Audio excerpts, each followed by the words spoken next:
This is ThriveCasters. Thriving, not surviving. Tackling youth issues that matter to you. Hi, welcome back to another episode of ThriveCasters. Today we'll be sharing our thoughts on music industry and everything to do with it. My name's Jedney, my socials are down below, and I'm joined with everyone else. Do you guys want to introduce yourself? My name's Adam, my socials are down below. Hello, my name's Lewis. Down below. My name's Lewis. I have a few questions for you guys. So I wanted to focus on, I started to think about music production and how it can affect people. So I was thinking, do you guys think music production is a good influence on the youth for the future? Or do you think it's like a bad influence on everyone? I think that it's good because it's quite creative, and I know that it is, or it was, a declining kind of industry. But I feel like now it's up and progressing again. Can I just say, like, it's really helpful for some people because, like, music therapy, active music therapy is where you, like, write and create your own music. So you can let out how you feel. For example, like, you got Juice WRLD X who, you know, created music about how they felt with James Arthur, Presence and Silk World and all that. What kind of music do you guys listen to? So I listen to all different kinds of music because my family are full of musicians, and I've sort of done not music production, but I've made my own songs with my uncle and my granddad and stuff. So but I never really did anything to like show off to people. I normally made stuff like, you know, groovy beats that you just listen to with your family and stuff, and then share it to your friends. But in terms of your playlist, what's in your playlist at the moment? What music influences you? In my playlist, I normally listen to like drill beats because I know that's just kind of my vibe, you know. So you like drill beats, just the drill beats, or you like listening to drill music? I like listening to drill and a lot of grime as well. Grime. UK rap. Yeah. Would you say that was a good influence on young people now, or a bad influence in terms of music production and the type of beats that they are? I feel like it goes both ways really, because it's been a good influence, and some people have gotten really big because of it, but some people have sort of taken it the wrong way, like sort of like gangs and stuff, and then like obviously now there's like stuff stemming from it, like knife crime and stuff. It's getting really deep. So like, yeah, I listen to drill, but some drill songs are like really bad, and that could influence a lot of young people these days. Like I know some of my friends that always talk about wanting to do all this stuff in songs. It's like, it's just a bit mad. Do you think people don't take it for its purposes, which are essentially entertainment purposes? Don't you think? Like essentially just like watching a film, playing Call of Duty. Do you reckon they're there for entertainment purposes and people maybe take them a little bit too? Yeah, definitely. Like it sort of gets to the point where it's not really like a song anymore, and it's like, oh yeah, this person said this, let's go do that now. Or like if in a music video they're like smashing bottles on the street, then some people go around and start smashing bottles, or like vandalism and stuff. You know what I mean? Yeah. But in terms of the production, I think some of these drill beats coming out now, they're sick. Yeah. They're sick. The drill beats and stuff that have come out now, right? Yeah, that are coming out. You know, the production of the music, I think, is in the UK evolving 10 times faster than it's ever moved before. If you look at 10 years ago, you know, you'd have one beat and everyone's running on the same beat. But you know, nowadays the drill production in my eyes is amazing, really. That's my opinion on the production. And then you get people bringing back old beats and then adding their own spin to it to make it different as well, which is really nice. Yeah. Like I saw Lowski did for his Fire in the Booth. Do you ever see Lowski's Fire in the Booth? Yeah. So you know when he came and done the bass line kind of thing on it, it was hard. Yeah. You know what I mean? And that's bringing some of the old stuff back into, you know, the UK culture. I think it's a good part of the UK culture. It's bringing back a lot of the bass line stuff bringing them through into the drill stuff for the younger people. So I think it's a part of UK culture now, you know, and I think we've got to be proud of UK culture. What's your opinion on music therapy in general? Like, does it help people? Do you think it actually helps people? Elaborate on that a little bit. So what do you mean by music therapy? So like receptive music therapy, listening to music just to like, you know, for relaxation and to change moods. What type of music do you listen to relax? Well, it depends how I'm feeling on the day. So for example, like if I'm feeling a bit low on the day, I would listen to sad music and just get my feelings out. Yeah, getting your feelings. Yeah. Listen to a bit of Drake. A bit of Drake, a bit of X, Juice WRLD, James Arthur. Yeah, I've never really been into the whole Juice WRLD thing, you know. Wow. No, I've not really. No. I've listened to a couple of his tunes, and he's probably his bigger tunes, more mainstream tunes. But I've never really been into it. What makes you listen to Juice WRLD? Because I just think it's depressing, really. Well, if I'm feeling a bit low, as in the mood of being like feeling depressed, I let my feelings, like for example, if I'm going through a really tough breakup, like I would listen to Juice just to let my feelings out about that girl, but I wouldn't do it publicly. I'll do it privately. Oh, I get you. Yeah. So yeah, I suppose we all find ourselves listening to music to maybe replicate our moods. And you know what? I think, you know, when you're looking at drill music as well, you know, when you're angry and, you know, even like Gets, like when I listen to Gets Grime, you know, and I'm angry and I listen to that, it's kind of, I'm escaping through that music. Yeah, you know what I mean? I'm not going to go and stab at people and things like that. But listening to that music, it does kind of get them emotions out. So I get what you're saying in terms of music therapy, yeah. Yeah, I feel like music like drill and grime really like hype me up. So if I'm feeling bad, then it just like it takes me out of that mood completely, and I'm just like, yeah, I love it. Yeah, I get what you're saying. I was just going to say, I've actually got some facts and statistics about music therapy. So music can benefit mental health in conditions such as like depression, trauma, schizophrenia. And there's actually a reason for it. The scientific reason is that the music works by triggering a release of good chemicals and hormones throughout the body, like dopamine and serotonin. And these kind of distract the body from like all your negative thoughts. And they're like boost your mood overall. So that's just like the scientific aspect. And I suppose that it is a calming agent, and there is definitely that science in it, you know what I mean? People have been listening to music for years. Yeah, you know what I mean? So there definitely has to be some sort of relaxation part of it from centuries ago till now. Yeah. It's a bit of an escape, isn't it? You know what I mean? When you like what Adam was saying, when you're down and whatever, and you don't want to, you know, if you're living your life and you want to just escape for a little bit, you can kind of relate to someone else. You know, someone else is putting their self on you. You can relate to them, can't you? So, you know, I feel like that's why people make music, and that's what it's for. So like relating to people, and like I don't know about you guys, but if I'm like doing schoolwork and I'm getting stressed out, I just put on some background music as well, and it sort of like just calms me down and just makes me clear my mind a little. So I've actually got a question. So talking about music, I listen to all sorts of music. I've listened to drill, I've listened to rap, etc. But I kind of listen to more like indie rock and Britpop generally. So my view on music is slightly different, but it still has the same like bettering mental health aspects, etc. So my question, music for the same purposes as everyone else, but I was just like going to ask you if you've got any like personal experiences that you'd like to share about a specific time that music kind of made a moment better, or a time where you're just listening to it because of emotions. I was just wondering whether there was any personal experience.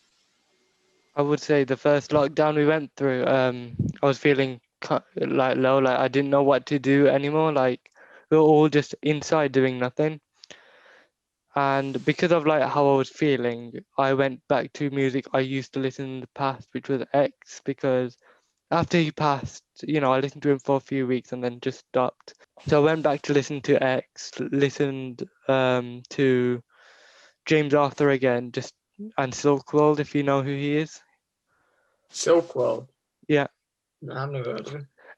You know on TikTok where you have that 7 years song where it said lately I've been feeling kind of low. Yeah, Jedinay knows what I'm talking about. Yeah, like he makes covers. This is where I'm a bit behind, I suppose, because I don't have TikTok. But I'm not downloading TikTok. It's addictive. It's addictive. Yeah. Very addictive. Do you think there's a future for grime? But you're saying grime's dead? Is that what you're trying to say? It's dying down slowly. It's dying down slowly. Grime will always be there. Grime will always be there. There's definitely a future for grime, man. I would say there's a future. Yeah, I would say there's a future for UK drill, but not grime. What you gotta realise, yeah, grime was the start, the foundations. Yeah. Right. Yeah. So it's always gonna be there, and it'll have its resurgence. It'll come. It'll die down. They've been saying grime's dead for years, and then Stormzy happen. Stormzy comes back. He just pops up out of nowhere. Do you know what I mean? So Yeah. and then all right, then AJ Tracy, they all come through grime. H. Nah. There you go. Yeah, There you go. H came through grime. You know what I mean? So JK Birmingham. Jaco, there you go. So in terms of is grime dead? No, I don't personally think it is a big debate, but I don't think. But if you think about it, like the youth today, we want success straight away, not build it up. Yeah. So like we can give up really easily. Yeah. But you will always have the OGs there. Yeah. There you go. I feel like grime's always been big, and like if it does ever start to die out, let's say, like, I don't want to think of this, like, God forbid, but like let's say someone like Stormzy died, and then everyone would start listening to Stormzy again, and then everyone would start bigging up grime again. So I feel like it's going to be in this process where it's like, if it's big, it's going to be big for a long time, and if it does start dying out, then it's going to come back again. Well, you just look at. All right, then Skepta releases a new album. Chipmunk's just going to release a new album at the end of the month. Yeah. Chipmunk's grime. So it depends where Chipmunk's going to end up in the charts. If he charts or anything like that, then Chipmunk's grime. So in terms of is there a future for grime? I think it's solidified. It's solidified. Like going to Nathan. Like Britpop. You must know some new bands and stuff that are coming through with Britpop. 100%. It's generational, and like music is always going to be there. Like my grandparents, they listen to Frank Sinatra. There's the audience for that type of music. It's like with grime. There's people that will always have that type of fan base for that music. So I don't think anything really dies out. You know what I mean? Unless the people die out, the fans die out. What do you think grime will evolve into? Because grime arguably came from trash, if you know what I mean. From garage. So I don't think it'll evolve into anything. I think grime's grime, garage is garage, drill's drill. Whatever, you get things that evolve into. So something might come from drill now, but you'll still have drill. It just expands options you have for music. Yeah, definitely. I feel like with a lot more people collabing these days as well, then we're gonna get some new stuff, because we can have like a grime or a drill artist collab with someone who does like gospel, because I've heard some stuff like that before, and like my uncle, he's into gospel because he's very religious as well, but he's also into grime music, so he sort of like does a mix between the two. So I've heard that before. And there's quite a few people that look at Stormzy's last album. Yeah. Can I just say we got something similar which came out, I think it was a few months back, where you got like Ed Sheeran, Stormzy, JK and H all in one music video. Yeah. So he's going places. Grime is going places in some sense. It's just music in general is I feel like it's always going to be there. It's always going to be big. And like, it's just going to keep on evolving as long as people keep on like getting on it. And like there's always new stuff coming out, and then like people make new songs, there's new artists, and then they come up with new things that everyone likes, and then it becomes a trend, really. I can't name one person that doesn't want to go to a music festival, you know what I mean? I think that's always going to be there. Everyone wants to get lit at a music festival, and it's crazy. It's built into human culture. No, I'm 17, but next year I'm waiting. I'm going. I'm doing it. It's probably the best thing I've ever been to. The vibes. Yeah, wicked. Like, imagine I've been to Part Life, Creamfields, been to plenty of festivals in like May in Birmingham. I've seen JK. I've seen Skepta. One year, I think I saw Skepta about 7 times. Wicked, like to be in the same room as someone that you listen to on your headphones. Yeah. That also, all right then. So you listen to certain songs, JK's tunes or whatever, or certain songs that Nathan you might listen to, but once you listen to them live in a festival, them memories stick with that song. Yeah. So how you were feeling in that festival, you know, when you talk about music therapy, you know, when you're a bit down or whatever, and you want to say, all right, then boom, Skepta comes on now. I know that was the first time I ever seen someone live. Do you know what I mean? So that kind of brings that memory to that song. Yeah.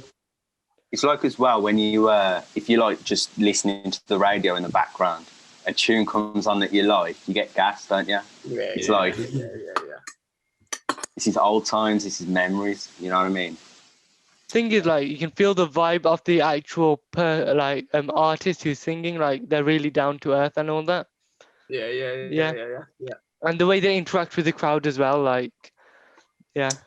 Yeah, definitely. The song's a lot better when you're at a concert, because like when they include you in it as well, it's like, oh nah, this is gonna be sick. Like you wait for the punchline, you know what I mean? Yeah. And then it's so sick. So I was in Australia at the start of the year, and it was in January last year, so 2020. And Skepta, I went to see Skepta, but I'm in the crowd with loads of Australian people. But me from being from England and being like and then me being from, I felt that connection there, if that made any sense. Like I thought I was one of his pals. Do you know what I mean? I was like, oh man, let's show him what time it is. Do you know what I mean? So, you know, you felt like a connection with the artist, especially being in a different country, because everyone else was from Australia, like, so that was probably my experience in It's a shame as well if you're missing, because like for my 16th this year, I was supposed to go see Stormzy, but then obviously like Corona happened, so I couldn't do that. So it was like a big shame, but still listening to him like pretty much every day, it still gets me gassing. Like I think it makes me happy in the long run, because it's like if I'm happy one day, I'm gonna be happy the next day if I'm listening to music. You know, it's always nice. What do you guys think about Corona and the effect of Corona in music? I think it's helped artists, like kind of helped artists to make new, like, you know, songs. But then again, they miss going out on stage and performing what they've done. Yeah. Like Stormzy's concerts got cancelled. JK's did. Many others, like Ed Sheeran as well, and Lewis Capaldi. Yeah. And then you got Britain's Got Talent as well. It's an opportunity though, isn't it? Like all the time that they're missing, not going to concerts, not going to festivals, not going to shows, doing interviews, whatever. They can make more music, you know what I mean? And when we go back to it, there's more new music. It's fresh. Yeah, madness. The vibe will be twice the time of what it was. You still see people collabing though, like even during Corona, and then it's like a new vibe of music. You still listen to it and it's sick, and then everyone streams it and it just gets really big. No, yeah, what do you think? Saying? Yeah, I get what you're saying. And I suppose when they come back, like, because for an artist, if you're touring constantly, you know, I've seen it before. You don't get the best of the artist because it's just another show. Yeah. Now, when everyone gets back, it's gonna be like it's new to everyone. Everyone's missed it, so it's just it's gonna be a madness. The new audience, they've gained new audience because of lockdown. Yeah. Because people are discovering other genres. Yeah. What artists are you looking? What are your main artists that you're gonna go and see? Definitely Stormzy for me. I want to go see him again. For me, the top 3 I want to see is obviously Stormzy. I want to see JK and James Arthur. Mine's a bit different, but I want to see Arctic Monkeys, Slow Tie. I'm a big fan of Slow Tie, and I could name a few, but I'm just going to leave it at them two. But I'll pick three. Three, all right. I'll see. Mine's gone blank. The Strokes. That'll do. I didn't know Arctic Monkeys still making music. Yeah, they're popping off. They've it's been announced, or it's kind of been rumoured that they're making a new album this year. So they made one in 2018, but they're making a new one again this year. Looking forward to that. Yeah, 100%. I feel like I have a lot of friends that listen to like the Arctic Monkeys and Strokes and stuff. Just like talking to them, and they have like music on in the background. It just gets me listening to it as well. And like, you know, when you hear a song and then you like it, you're like, oh yeah, what's this song called? And then you get into it. It's sort of been like that for me as well. Who remembers when like emo and goth music was a trend? Let me just say that. Yeah, I think everyone's gone through that stage, ain't they? Yeah. How do you think people can connect through music without like live events and festivals? Some artists are doing live festivals on YouTube, but you don't feel the proper vibe like you would in a proper festival. So like that's what they've got to deal with at the moment. Like on YouTube 2021, when they did their whole thing, they had H Up, they had AJ Tracy, they had Anne Marie, all them. Do you think this virtual kind of aspect to music festivals, do you think it's going to carry on? Do you reckon it's a new way or once everything goes back to normal, it's going to get scrapped? What do you think? I would say it would carry on for people who are like less fortunate. So they get to see it, you know, through a phone screen because they can't afford tickets. Yeah. So it could help people as in that aspect. I feel like it will always like always be here. It will never go away. So like if someone does something online, yeah, it's gonna be different if you go to like a festival, but like you know what I mean? It's just like Adam said, if someone can afford it, it's gonna be a bit different. So there'll always be the opportunity for them to see it online, if you know what I mean. Yeah, I feel like everyone wants to go out though, and it'd benefit the artist and the people if everyone went out, because it's different atmosphere, and it's the atmosphere. Yeah. The thing with us, like, we come from the West Midlands, but especially in like Birmingham artists, they're really down to earth. Like if they go out, they won't go with security. They'll go with themselves because they know, like, so you could even go to the bull ring after COVID and you could see them. Yeah, but is that because the artists in Birmingham aren't as big as, say, your Drakes or your I would say it's both because I would say it's both because JK was an up and coming artist. He collabed with Ed Sheeran. Everyone knows him now. I can go to an American right now saying, "Do you know who JK is?" They say, "Yeah, he was in a song with Ed Sheeran." That's true. And then they start listening to his music, saying, "Oh, okay, yeah, fair enough." Yeah. You got Lotto Boys. You got them. Yeah. I get what you're saying. I got tickets to see them once, but I never went in the end. Nah. Nah. I saw them once at Made. Remember when Birmingham came out?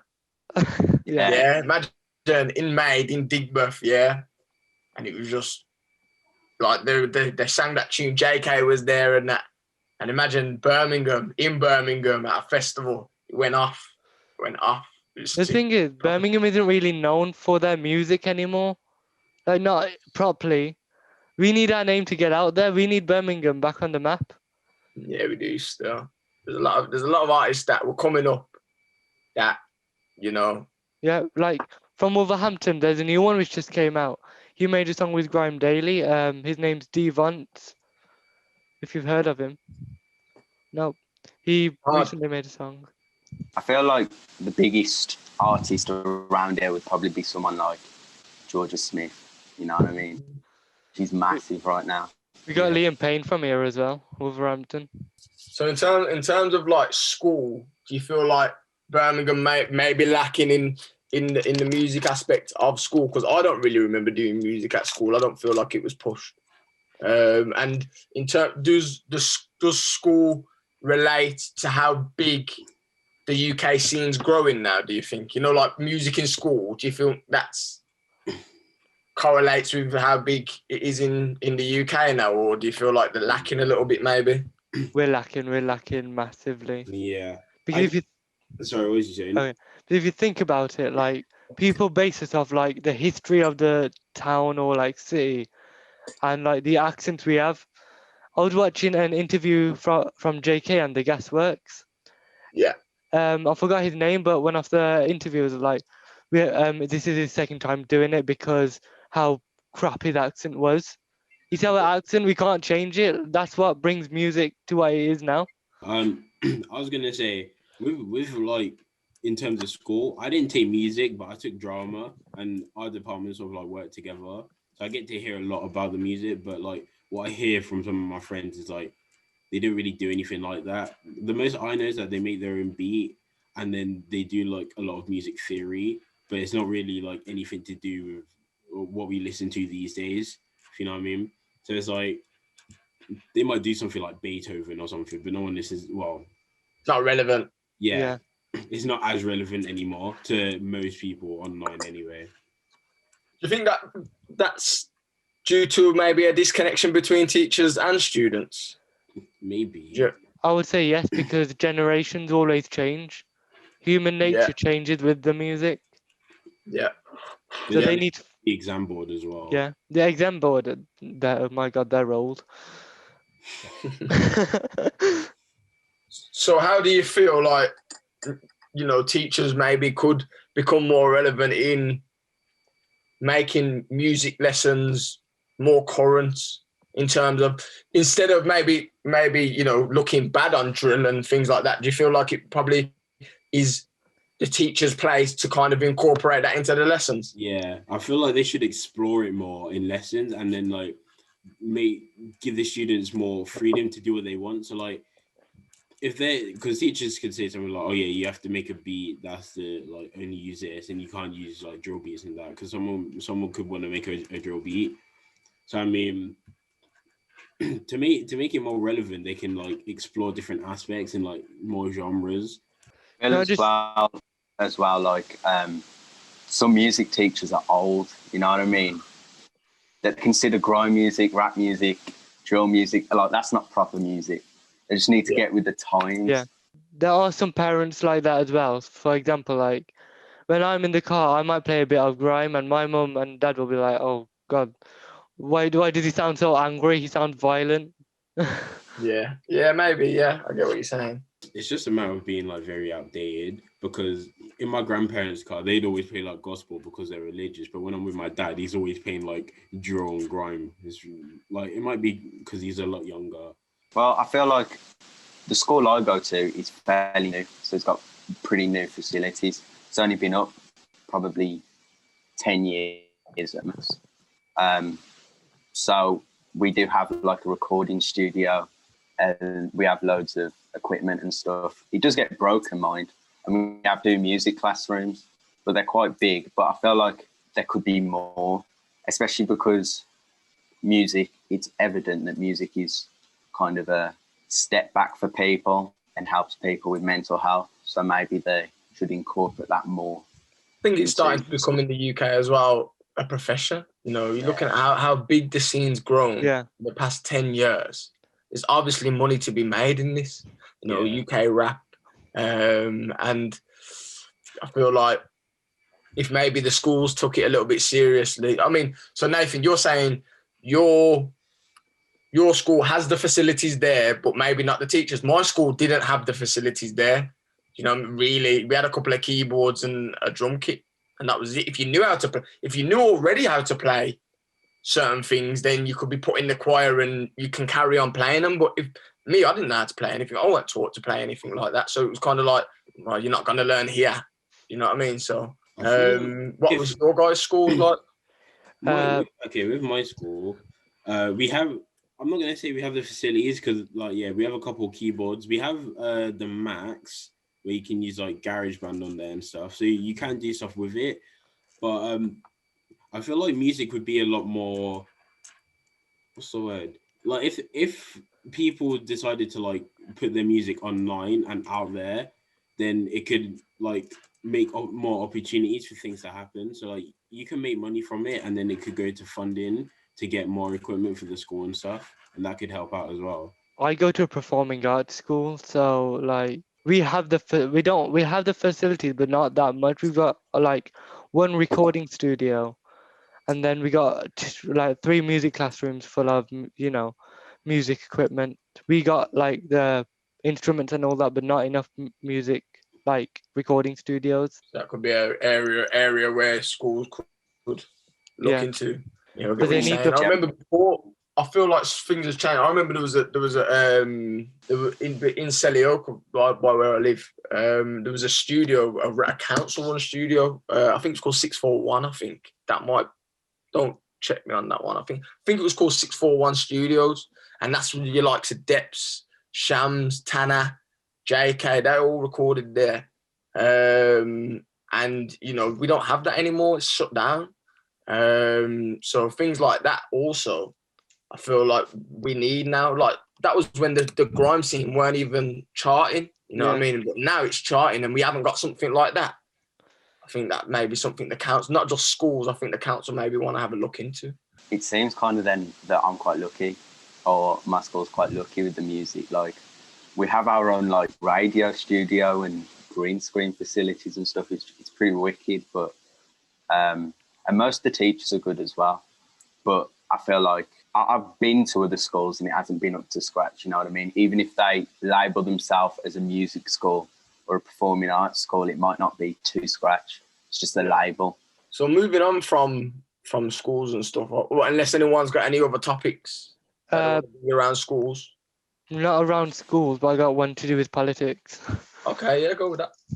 So like during the second lockdown, Sadiq Khan did say that people who are in the music business should get a proper job. Okay. Easy, and that come from the London mayor himself, yeah. Said they should get a proper job.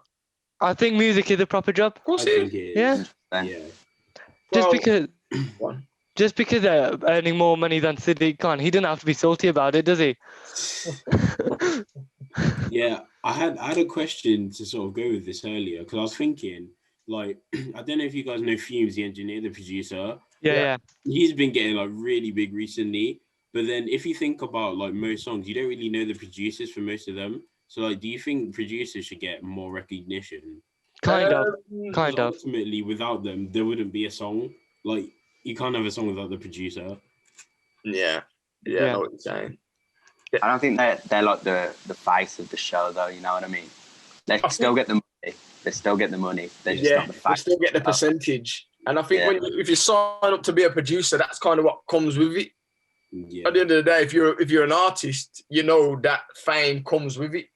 Yeah. So in my opinion, I don't think they should really get the fame just as, not as alongside as the artist. No, because at the end of the day, it's the artist that's the face of the track. That's what half of their money comes from. Because I'm sure a lot of producers, I'm not too sure on the numbers and that, but they get just as much out of the song money wise, monetary wise, than the artist. But going back to what you're saying about Sadiq Khan, he, like I said, there's a big disconnection between a generation and politics. Well, just the generation of Sadiq Khan, say. Yeah. You know, 40s, your mum, like your mum and dad. You know, I don't know how old they are, but that kind of generation. And with music today, with youth, I think you know, it might think that it's not a proper job. Yeah. But the disconnections that just magnifies the disconnection between politics and that generation and what's really going on the floor, I think. A few years back, there was a thing in Parliament with Crepton Conan because they went to Parliament because the government wanted to put a ban on UK drill and grime, but that's our culture. Yeah. We can't put a ban on it. No, I don't think that's that at all. I think so. What that's basically trying to say is that drill is the root cause of the the violence, the youth violence, and I think I saw somewhere. All right, then how old's Lowski and he was doing drill music? 16. Yeah. So for them to say, all right, then we're going to ban drill music because it's the cause of all the youth violence, you're then basically saying we're pointing all the blame on a 16-year-old child, where I don't think that's not the cause. Yeah, you got. What was you saying? You got like up and coming. You got like Digga D. He used to be in a gang, and he used to create music because of like what he's seen, what he's doing. They banned him from making music which talks about violence. Yeah. He's been to he can get arrested for making a music video which looks violent now, which restricts him from like Isn't he creating what just he trying wants to to make his create. life better? Yeah, he is. But it's hard for him to make music. Steven Spielberg or something like that. I'm not too sure. Or Quentin Tarantino makes films about, shooting people, and Pulp Fiction's a violent film. Yeah. He's not going to prison for it, is he? So The law, the justice system is pretty like tapped in a way. Like they want certain people to go in and certain people to fail. But I think it's because like drill is like more of an influence than those movies, because it's like, I don't know if you guys know SL, but like when he made his song Gentleman, I swear he was like 15, 16. Like that's really young. And then like the punchline is like pull up crashing and wetting them, and then everyone's talking about wetting everyone and stabbing everyone, and then I feel like people are just using that as an excuse to start like saying that this generation's music is like really bad, is a bad influence on people, because you can listen to drill where people talk about doing all these things to other people, and then other people start doing it, but then at the same time it's just for entertainment. There's people who make it sound bad, which is pretty like, not all drill is bad. Let me just put that straight up. Not drill isn't bad. It's the people who, actually think it's cool to go stab someone in the streets, like the Reading stabbings. all right, then looking at drill now, if drill was banned tomorrow, do you think the stabbings and the youth violence would stop tomorrow? No. Do you think there's a deeper cause to the youth violence today? Can I just say, there are statistics that are saying that when Sadiq Khan said he's gonna like defund the police to the point there's less stop and searches, that's when knife crime started rising more. Yeah, I was gonna say, if drill was banned tomorrow, I feel like knife crime would probably go up, and like, because drill's not the core reason for knife crime. It's just a big influence for it, and without drill, it's not really going to change anything, is it? It's not going to make it better, because people are still going to go out there and start killing people, because people, you don't hear a song where someone says I'm gonna kill this person, and then someone's like, oh yeah, I'm gonna go kill someone now. Have you ever felt like you wanted to do after listening to a drill song? Because I haven't.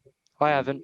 I have never once thought, you know what, that's what I want to do. I want to go out and do that now. So are we looking? All right then. So if none of you guys have ever thought that, and I've never thought that, and I don't know anyone really that's ever thought that, and all of my friends listen to drill music. So is it a different reason that these things are happening? Is it more so, people feel poverty, the fact that drug misuse, police brutality? I would say, okay, so like, let me start from the beginning. Like, I think it's obviously what you said, poverty and all that. But like, the year it is now, there are people who are carrying knives for their own protection at this point because of what they're hearing. And which is kind of stupid. Like, why do you want to carry around a knife? And like, there's not any proper punishment for people like our age getting locked up. Like, you're going to go on with first a slap on the wrist and then a warning and then jail. They've got enough chances to So what do you think? You should go straight to jail? Yeah, you're carrying a knife. You think that'll stop it? yeah, it's going to be a deterrent if you think about it, because you're carrying a concealed weapon to cause bodily harm to someone. Mm. Yeah. Well, we did speak about more of this Yeah. a couple weeks ago. So the listeners, if they want to hear more about this, they can obviously look a Go to couple of that. episodes back. But I've actually got another question, and it's less so about what we've talked about, but it's still related to music. So recently, I don't know how recent, it was probably a month or two ago, there was a breakthrough artist called Eni, who brought out a song, Peng Black Girls. It features Georgia Smith as a version of that too. Oh, yeah, So wow. do you think that kind of helped people mentally, whether that was, you know, black girls or what? Do you think that is actually pushing a cause? So do you think that music can push a cause as well? Well, when you think about, you know, it's a rap song. It's a UK rap song. The she goes are kind of against the grain. She's a black woman talking about black women and women in general in a positive light. So in terms of going against the norms of what UK rap really talks about, in my opinion, and I see how that kind of can pick up just as much traction in what. Yeah. I think it's kind of it's quite positive to maybe the people of that origin or of that ethnicity, and I think it's kind of an alternative kind of way, and it's kind of obviously promoted. It blew up for a reason. So I think alternate music, and because it's still rap, but it's got like an alternative meaning to what normal rap might be about. I think that music can really push a cause and make people feel positive about themselves. I haven't heard the song, but I agree with you when you say music can push a cause, because it's like, if we wouldn't have to make songs about like certain things. Like, people wouldn't have to make songs to push a cause. If someone's trying to protect themselves, like the Black Lives Matter movement, people wouldn't have to make stuff like that if like nothing ever happened in the first place. But to think about it, it's just to get it out there, because some people don't understand. And when you hear it from that person, if a black person made a song about Black Lives Matter, then it's one thing. But if a white person made a song about Black Lives Matter, it's different, because I feel like it's different, because you see, me, if I listen to it being a black person, I'd be like, well, nice, this person understands what it's like, you know, and more people can get on it. And it's just like, it's more influential to hear it from different people's point of views. Yeah. I get what you're saying.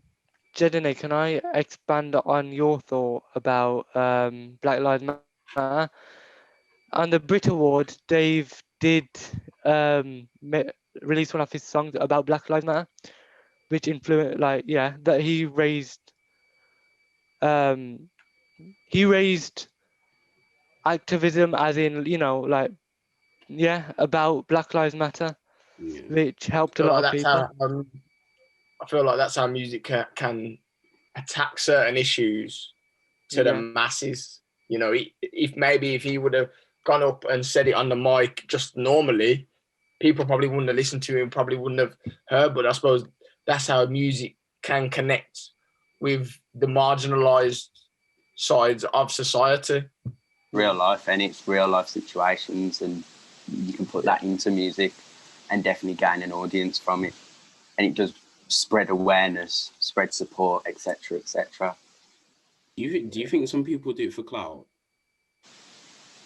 As in, because like, I know someone from my area who made a song, because we were talking about this like not too long ago. Like, I don't know, start going back into it, but we were like talking about how music can influence people and like knife crime and stuff like that. This person in my area made a song where, like, online he was pretending he faked his death, and then he made a song saying that, oh yeah, he's back from the dead. So like, making songs, Yeah. So do you think if someone made a song, if like I was saying a minute ago, if a white person made a song about Black Lives Matter, they could like they might not care about it, but they might just do it for clout. You know what I mean? Because like if you have clout, you can get money. You can get money from music. So do you think people do it for clout? There are some clout chasers. Let me just say that. Well, there's kind of like a moral and like an ethical approach around everything. So like, I feel like if a white guy was to make a song about that, for example, if he's doing that to support and to put awareness out there, maybe it might not be like personal to him, but if he's still putting the awareness out there, I don't see the problem with it. But yeah, is he doing it for the right causes? It's the same with anything. It's like if you overpriced your products at a shop, that's immoral, that's unethical. It's just about I suppose we're deterring away from music now a little bit. Maybe that could be a conversation for a different day. You know, I'll write it down actually. What was it? So could even look right, yeah, at like, is clout something that people chasing any other, you know, because you could do it on acting, on Instagram. YouTubers. You know, can be a wide variety of things. Jake Paul, not mentioning any names.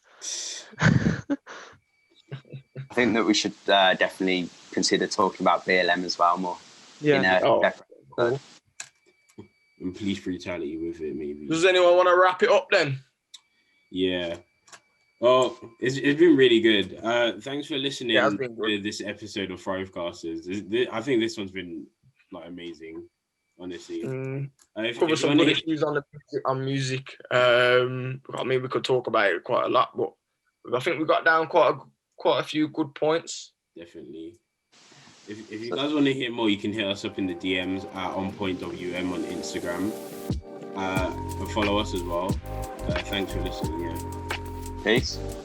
Don't forget to follow us on social media at onpointwm and #ThriveCasters. Join us next time for more conversations that matter to you.